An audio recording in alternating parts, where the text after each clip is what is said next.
Hi there, my name is David Patterson, and I'm also known as That Dude in Blue on a different YouTube channel. I'm an experienced YouTuber of about 6 years, and I wasn't always like that. So in essence, in middle school and high school, I had certain bullies. People would sharpen their pencils all the way up, hit me with them, make me bleed, hit my head against the window on the bus, got locked in a locker one time in gym class near the track and field and nobody came and got me. In high school, I also had friends who would also bully me and give me dead arms in class, and there's nothing I could do. I was 4'8", I was an easy target, and that did not help. The bullying was not the reason for my eventual suicidal thoughts, but it didn't help. It was definitely one of the stepping stones.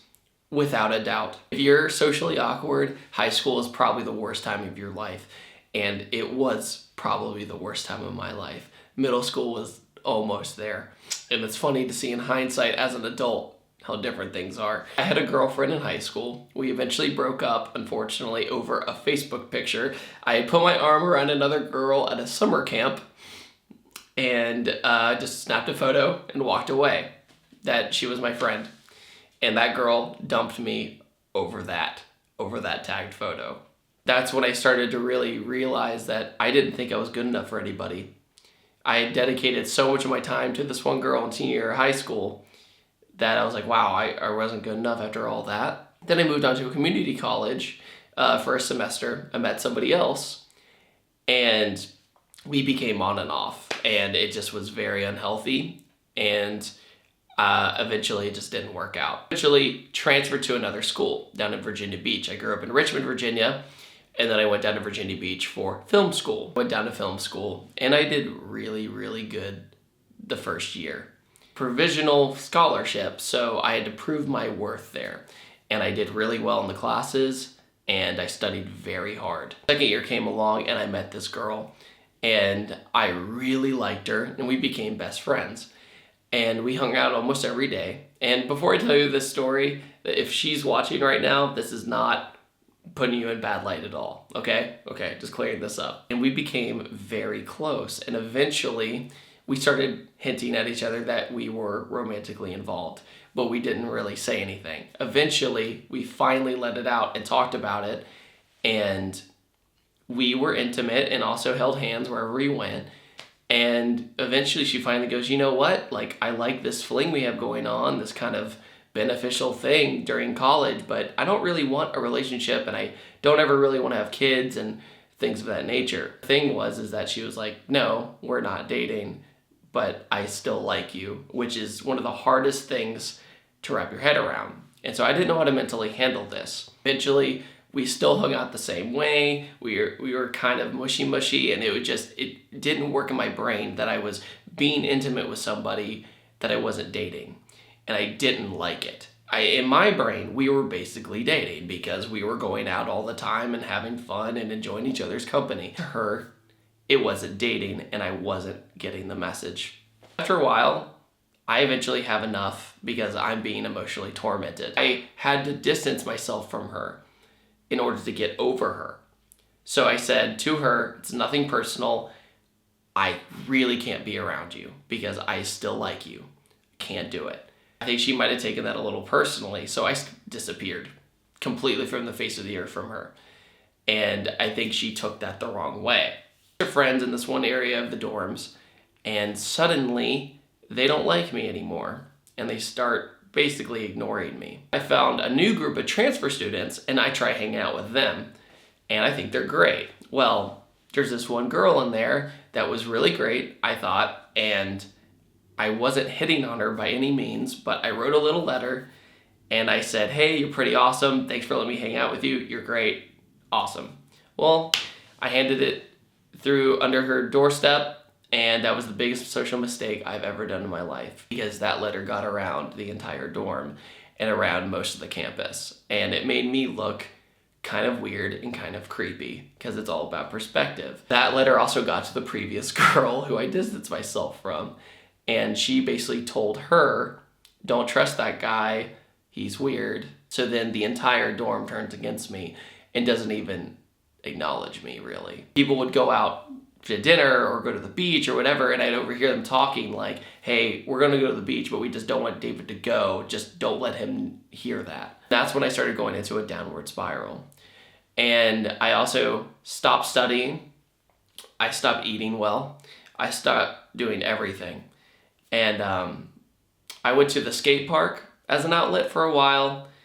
It worked for a while. And then it stopped working because I realized I had no friends. Go back into my dorm room and I go, would anybody notice if I was dead in my dorm room? Would anyone know? Because no one knocks on my door. And I started thinking about it. And I went to downtown Norfolk, which is near the naval base where they build aircraft carriers for the U.S. military. And I go on top of a parking garage. And I go, I should probably just jump. No one's gonna care. Of course, this sounds so silly with just emotional stability, but you have to realize that so many people thought I was a bad person, a weird person. Everybody was leading each other to believe I was something I was not, and I couldn't live with it. I had nobody back in my hometown in Richmond because all the friends I had back there were kind of bullies of me too. I was in this terrible rut, and I decided, no, today is not the day. I get back in my car, go back to my dorm. I see one of my belts on the ground. I go, it wouldn't take that long. And that's when I really started realizing no matter what I did in that dorm room, I was not gonna be happy. So I got my own apartment and I moved out of my dorm, and everybody was like, why you moved out of the dorm? I'm like, oh, you're my friend now? Like, yeah, of course, as soon as I start leaving, people are going, oh, why are you leaving? My brain is like, how could you possibly not know why I'm leaving? How can you not notice? How can you not notice how distraught I am and how I have almost mental breakdowns wherever I am? How do you not see the anxiety I give off? How do you not see that I am the most depressed I've ever been? I went to an apartment. I got my own apartment and I lived by myself, which helped, actually. But after a while, I realized I had pretty much nobody. And I had my parents, but they were 200 miles away. And they called me one day and they're like, hey, how are things going? How are things doing? And I was about to give them, I call it the performance, the master of disguise. Everything's great. Everything's fine. I'm doing awesome. School's going well. And then I didn't. I told them everything from middle school to high school to college, what happened with my relationships, with my friendships, everything. And I broke down. I broke down and told them everything. And that was the best decision I've ever done in my life, because they then got hit like a ton of bricks. They had no idea because I didn't tell them. I should have told them. Why didn't I go out for help? Why don't we go out for help? We have to go out for help. My mom goes, listen, I'm coming down there right now. My parents drive down overnight and come see me. And we get lunch together, dinner together, and they're like, so how are things going? And I'm like, terrible, I hate people. In a nutshell, I don't hate anybody, but I had a strong dislike for society. My mom, behind my back, got me a psychiatrist. And she makes me go to the appointment. I go to the appointment for my mom, and I meet my shrink, who is this awesome guy, and he noticed I was suicidal, but not on the verge to the point where I needed medication. I could be pulled out of the mud, essentially. I tell him everything from the times I got bullied to the times at college to where I had nobody and I was lonely. And I told him that no one would notice. Here's the truth. People are going to notice when you're gone. Your parents will never recover. The people you had left who thought you were friends will never recover. Any friends you had left will never recover from you taking your own life. And my psychiatrist made that very clear. I came to the conclusion that it wasn't me. It wasn't me in the end that was the bad guy. And that people can be cruel. He had been an ex-military psychiatrist and he walked me through it. I went to 10 appointments and then I left. To this day, I cannot believe the damage I would have done to so many people had I took my own life. I don't forgive myself for having suicidal thoughts, like ever. Because if I forgive myself for having suicidal thoughts, that's an option. Suicide is not an option. And you can't make it be an option. Instead of letting yourself get to that conclusion that it's gonna make things better and that you're a burden, that's what I felt like. I felt like I was a problem for people, that I made people feel awkward. It would have been a lot easier to have David just go away. The truth is, no, it wouldn't have been easier. My parents probably would have never forgiven themselves had they let me do that. I don't forgive myself almost ever for almost doing it. So, in conclusion, suicide is not an option. I want you to remember that, whoever is watching. It is not. There's always a way out, but suicide is not the way out, and it never will be the way out.